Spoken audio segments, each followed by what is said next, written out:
नमस्कार, आप सभी का स्वागत है एनडीटीवी राजस्थान पर और मैं हूं आपके साथ शुभेंदु सिंह।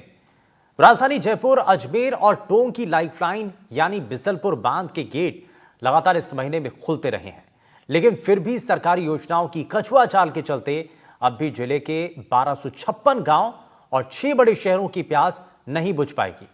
इतनी पानी आवक के चलते भी ऐसा क्यों हो रहा है और इसके पीछे कारण क्या है, एक रिपोर्ट आपको दिखाते हैं।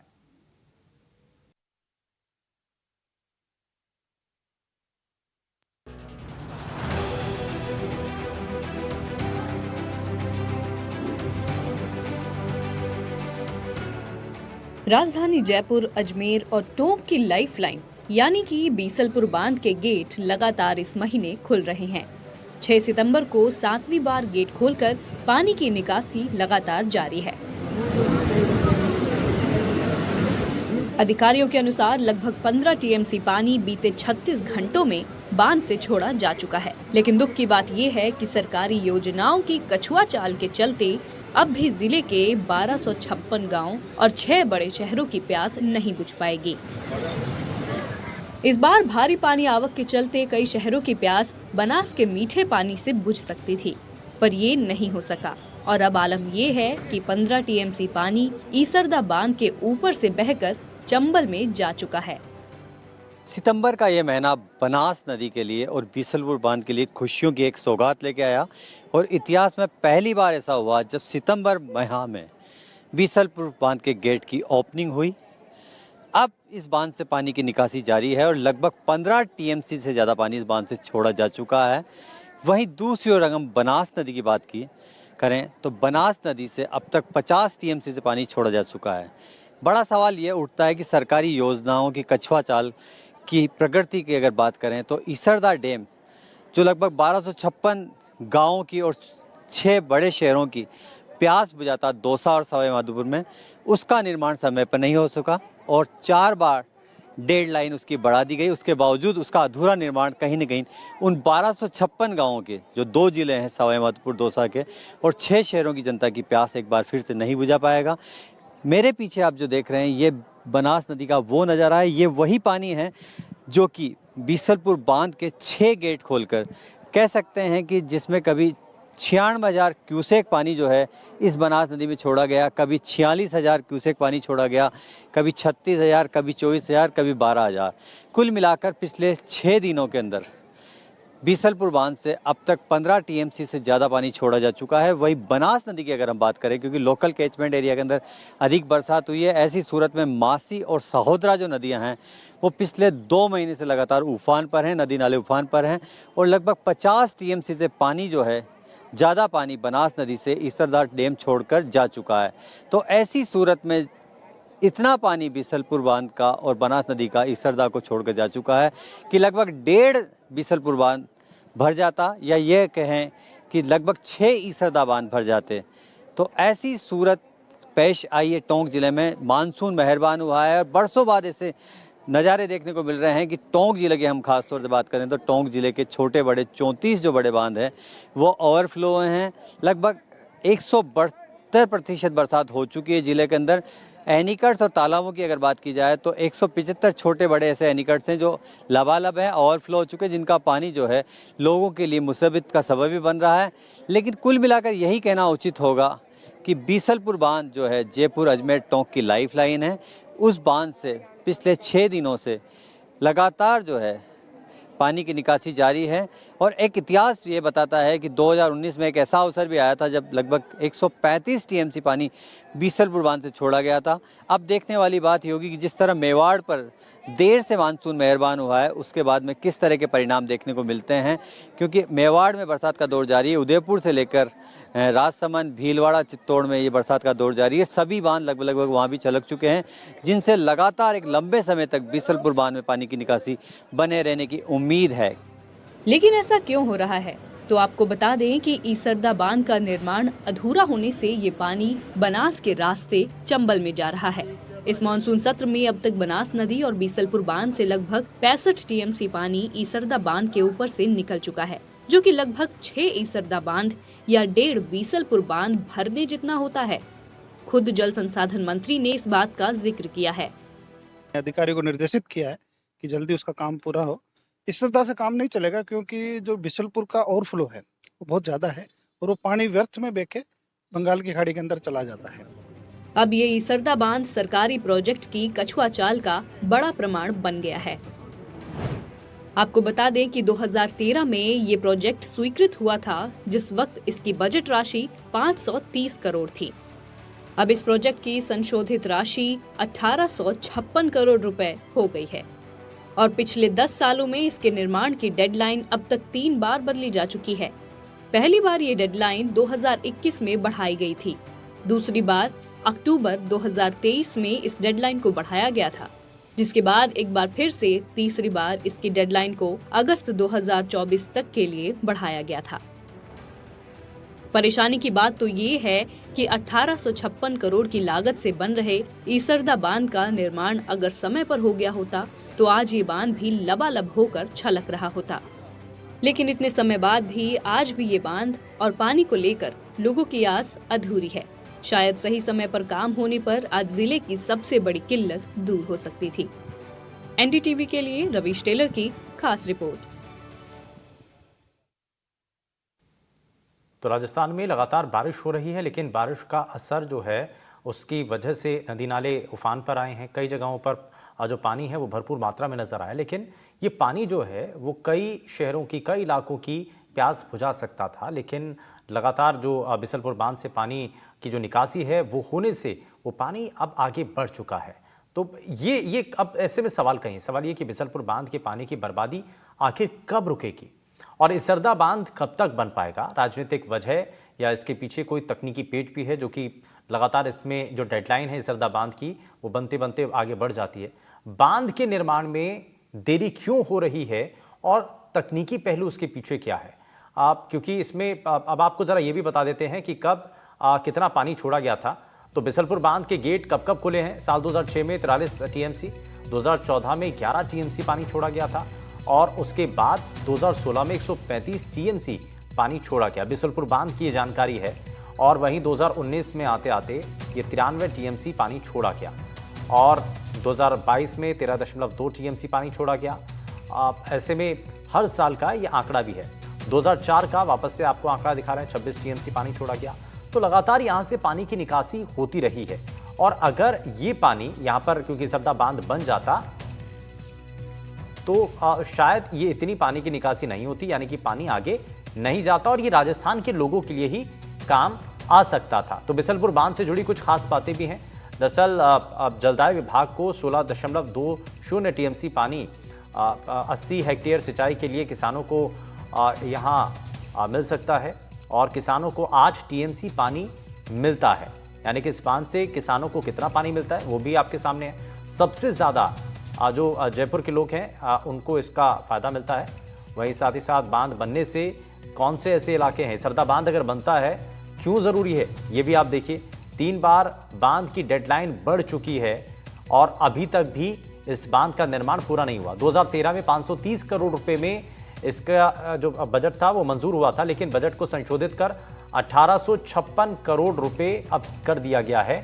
और ये वो तमाम आंकड़े हैं जो बता रहे हैं कि प्रशासन की लेट लतीफ़ी के चलते फिलहाल जो राजस्थान के लोग हैं, राजस्थान के कई ऐसे शहर हैं, कई ऐसे गांव हैं जो कि इस बार भी पानी की भरपूर मात्रा में आने के बावजूद भी वो पानी से वंचित रहेंगे। और इसी को ज़रा समझने की कोशिश करते हैं। हमारे साथ कुछ खास मेहमान कार्यक्रम में जुड़ चुके हैं।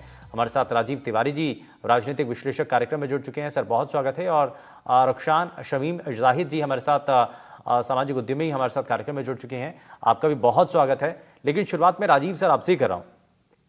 ये बिसलपुर बांध से लगातार निकासी की जा रही है लेकिन ईसरदा बांध बन नहीं पा रहा है। सबसे बड़ी बात यही है कि इसके पीछे क्या वजह है? कोई राजनीतिक कारण इसके पीछे है या कोई तकनीकी पहलू है जिस वजह से बार बार डेडलाइन बढ़ती है? नहीं, इसमें तकनीकी पहलू कुछ भी नहीं है, सीधा सीधा राजनीतिक पहलू है। राजनीतिक कारण है कुछ। हर 5 साल में यहाँ सरकार बदल जाती है और अलग अलग सरकारें जो है पार्टियों की, उनकी अलग अलग अपनी जरूरतें होती हैं। उन जरूरतों को हिसाब से ही वो चीजों को तय करते हैं। मैं तो ये कह रहा हूँ ईसरदा बांध चलिए ये बन रहा है, आप देखिए कि जब जनवरी से ही या दिसंबर से हमारा जो ये बीसलपुर बांध है, ये पूरा लगभग आधे से ज्यादा खाली हो जाता है। तो इसका आप भराव क्षमता क्यों नहीं बढ़ाते हैं? अगर इसकी 5 मीटर आप भराव क्षमता और बढ़ा दें, 315.5 मीटर का इसका गेज है अभी, अगर उसको 320 कर देते हैं आप, तो कम से कम 15 से 20 टीएमसी पानी जो अभी पिछले 120 घंटों में इसके गेट से निकाला गया है, वो यहीं रह जाता।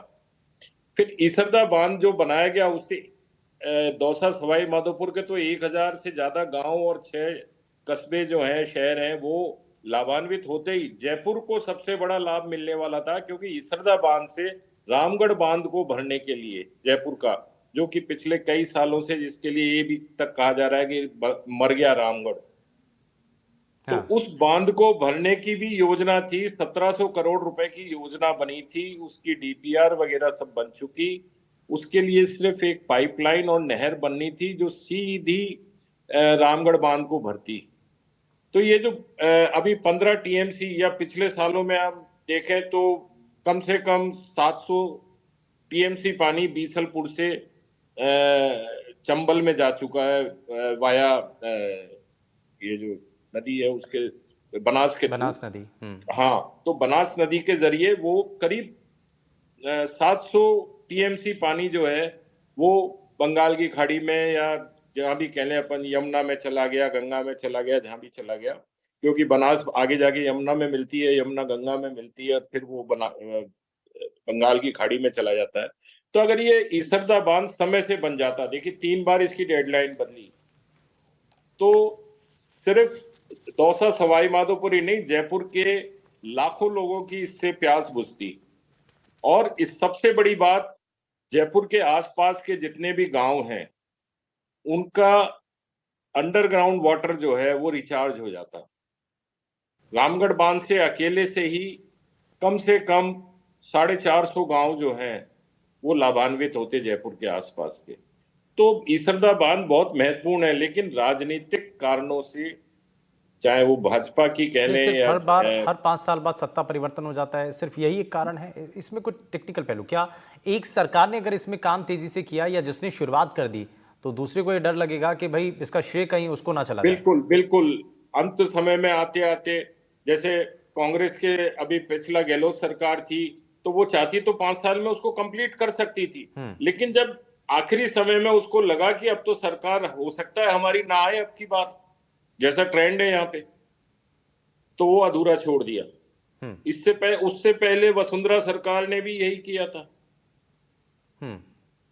तो अगर इसको राजनीति से ऊपर उठकर पार्टियां सोचें, सरकारें सोचें, तो ये बांध तो 2 साल में कंप्लीट हो जाना चाहिए। और अभी भी ये जो 2024 अगस्त की इसकी डेडलाइन थी, वो भी खत्म हो रही है, हो ही गई, सितंबर आ गया। और ये अगली जो मैं अभी भी कह रहा हूं आपको, आज ही मैं कह सकता हूं कि 2025 वाली डेडलाइन में भी ये पूरा होने वाला नहीं है, क्योंकि इसके अंदर 2 बांधों से जगह से पानी आएगा। एक तो नौनेरा बांध कोटा में जो अभी जिसकी ट्रायल चल रही है, उसका पानी आएगा, और बिसलपुर का पानी आएगा। ठीक है। और अगर दोनों बांधों से पानी आता है, तो वो आप देखिए, जो अब खाली बिसलपुर से ही 15, 20, 25 टीएमसी पानी जो एक्स्ट्रा होता है, ओवरफ्लो होके आता है, वो इस बांध में आता है। वैसे ही नौनेरा से भी अगर आ गया, तो हमको तो अभी 2-4 बांध और जो यहाँ पे बनने वाले हैं, उनके बारे में भी सोचना चाहिए कि वो बांध भी अगर समय से कंप्लीट हो जाएं, तो जो भी एक्स्ट्रा पानी आएगा वो इन सब के अंदर स्टोर हो सकेगा। और राजस्थान का ये जो पूरा इलाका है, जिसको हम पूर्वी राजस्थान नहर योजना जो है, सीपी, उसको पूरा करने में मदद मिलेगी। और साथ ही पूरा जो राजस्थान का ये वाला है, वो उद्योगों के हिसाब से, कृषि के हिसाब से बहुत ही फलेगा फूलेगा, उसका विकास बहुत तेजी से होगा। और देखिए ना, ये भी बड़ा स्पष्ट है कि कोई भी उद्योग है वो तभी स्थापित हो सकता है जब सड़क, बिजली, पानी ये सभी जो ये व्यवस्थाएं तो हैं, बुनियादी चीजें। मूलभूत आवश्यकता है, हाँ। मूलभूत आवश्यकता है किसी हाँ। भी उद्योग के लिए। बिल्कुल, और इसीलिए ये बार बार, क्योंकि डेवलपमेंट को लेकर एक तरफ मुख्यमंत्री कोशिश ये कर रहे हैं, क्योंकि जापान में जाकर के, टोक्यो में जाकर के इन्वेस्टर मीट कर रहे हैं, बाहर के जो विदेशी निवेशक हैं उनको भारत में, राजस्थान में लाने की कोशिश है, लेकिन जो इंफ्रास्ट्रक्चर है उसको मजबूत करने की सबसे पहले कोशिश होनी चाहिए। रक्षान शमीम जी, आपको इसमें क्या नजर आता है?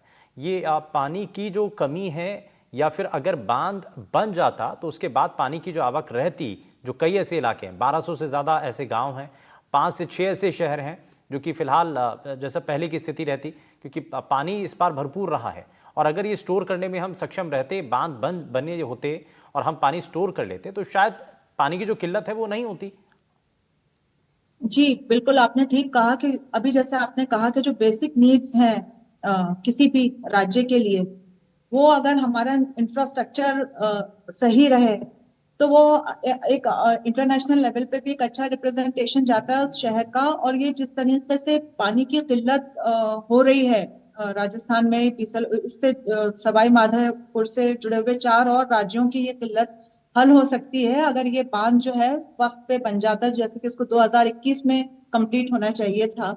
और अब तो इसकी राशि भी जस्ट डबल हो गई है। इतना ज्यादा पानी वेस्ट हो रहा है, तो ये पानी अगर सेव कर लिया जाए तो ये इस तरीके की जो बेसिक प्रॉब्लम्स हैं वो काफी हद तक जो है हल हो सकती हैं। और टेक्निकल प्रॉब्लम मुझे इसमें इसलिए बहुत ज्यादा नहीं लगती कि बांध हमारे यहाँ कोई ये अभी से तो बनने शुरू नहीं हुए, तो आई हाँ। थिंक जो भी इंजीनियर्स हैं या एडमिनिस्ट्रेटिव लेवल पे भी दे आर अवेयर कि ये इसमें क्या टेक्निकलिटीज हो सकती हैं। तो आई थिंक ये जो है जितने भी महत्वाकांक्षी प्रोजेक्ट्स रहते हैं जो लोगों की सहूलत के लिए गवर्नमेंट स्टार्ट करती है, एक गवर्नमेंट स्टार्ट करती है, दूसरी डेफिनेटली उसको फॉलो अप करने में थोड़ा सा पीछे रहती है। तो शायद क्रेडिट ही उनको उस चीज का नहीं सही से मिल पाता है, जो भी इसकी वजह रहती है। लेकिन मुझे ये लगता है कि लोगों की आवश्यकताएं और सहूलत को ज्यादा ध्यान में देना चाहिए, कि बजाय कि हम इसका क्रेडिट ले सकें कि हम इतनी बड़ी योजना को पूरा टाइम पे कर पा रहे हैं कि नहीं कर पा रहे।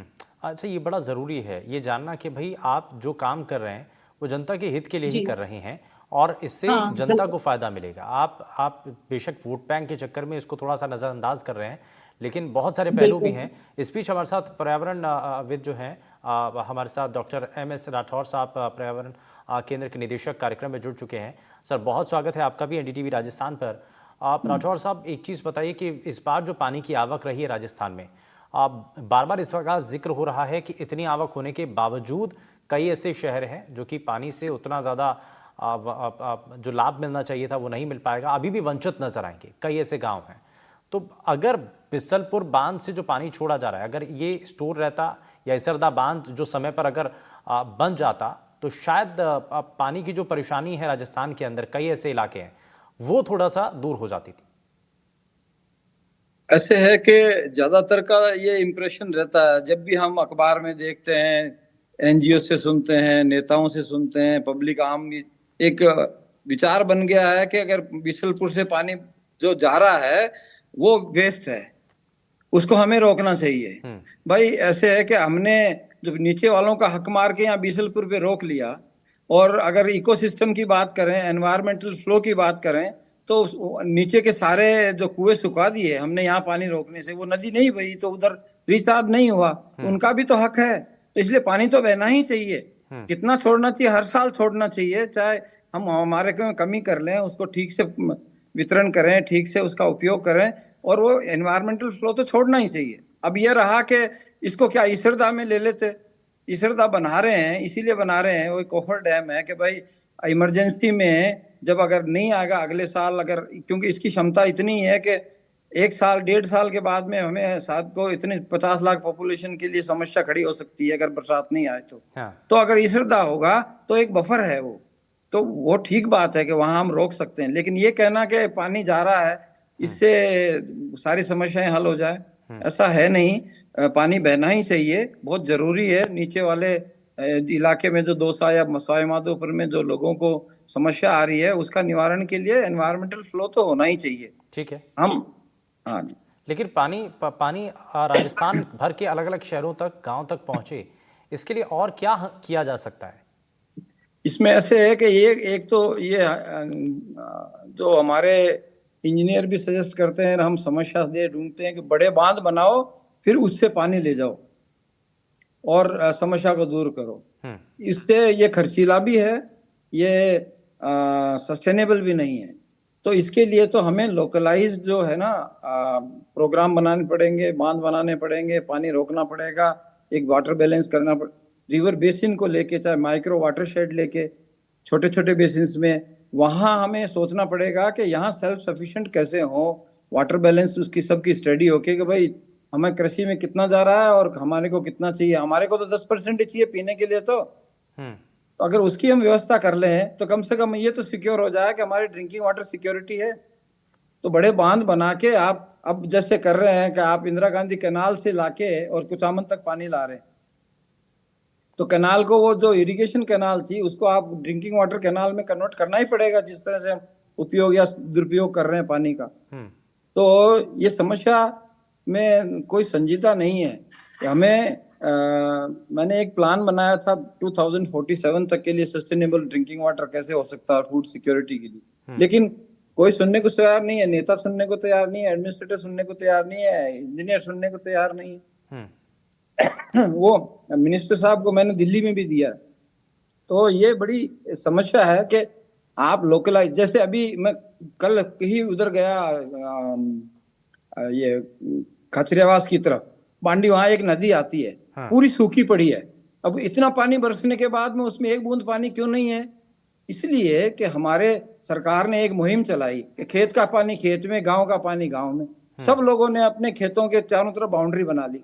अब उससे बह के उसमें जाता ही नहीं, तो आपकी नदियां तो सूखेगी, फिर आप उसके पर बांध बनाओगे, उसमें पानी नहीं जाएगा, तो रामगढ़ वाला हाल होगा।